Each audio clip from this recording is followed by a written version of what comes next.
I'm Becca, and I explain the occupation, and I'm just getting back from Hebron from leading a tour with a group of diplomats. And at the end of the tour, we were going up to this area called Tel Rumeda. And Tel Rumeda is a neighborhood in Hebron, and it's like a Palestinian neighborhood that has a settlement inside of it. And it's like, you can really see it's like settlement building, Palestinian home, like settlement home, Palestinian home. Palestinian home called the Bakri house that's been taken over by settlers, and the high courts have said multiple times that the army needs to remove them from there, but it's never happened. And then next to that you have a military base, and then next to that you have the Abu Aisha house, which they deal with so much settler violence. The like settlement is right on the other side of them, that they've actually had to put metal fencing on their whole entire house years ago. It's already been like that for almost 20 years in order to try and deal with that violence of, you know, having rocks thrown at them and eggs and anything and being broken into and like kind of anything you can imagine. And so I'm standing there with three soldiers who aren't letting us basically go behind the Bakri house, which is a private Palestinian home but has been taken over by settlers years ago. Won't let us go past that line so that we can go and meet Isa, the local activist that we were meeting. Just like a really amazing nonviolent organizer. And then they were like, but why do diplomats want to be in Hebron at all? And I was like, well, you know, Hebron is a really important situation. And then I explained it to them, but I didn't use the word occupation. I just explained, you know, I mean, I'm sure you guys as soldiers can understand. You're here, we're surrounded by your army base, settlements, and Palestinian homes, some that, because of violence, settler violence that you've all dealt with at this point, have had to cover their home in fencing.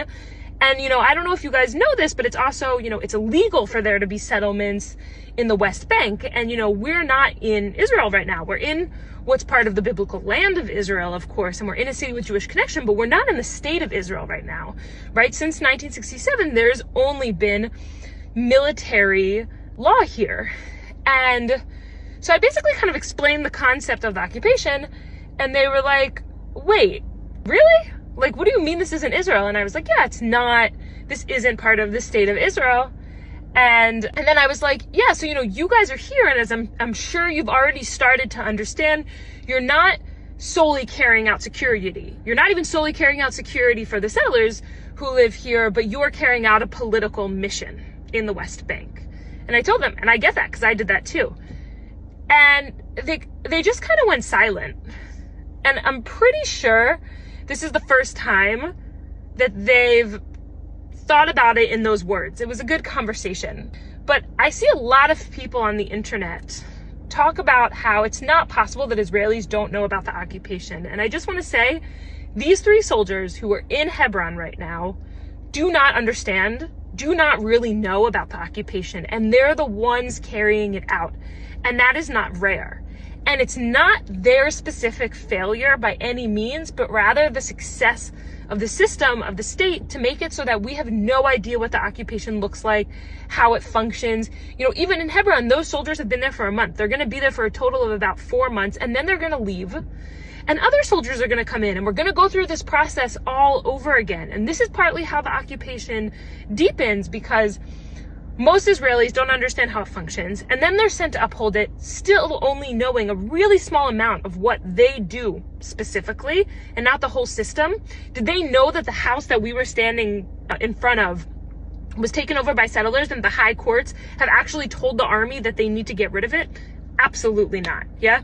Do they fully understand how long the Bakri house has had to have fencing on their house for 20 years? Absolutely not. Right? These are things that people have no idea about. Just yesterday, someone told me in my DMs that she's 28 years old. She grew up in a settlement, and the first time she realized she grew up in a settlement and saw the green line, the line that separates between Israel and the West Bank on a map, and internalized it, was this year.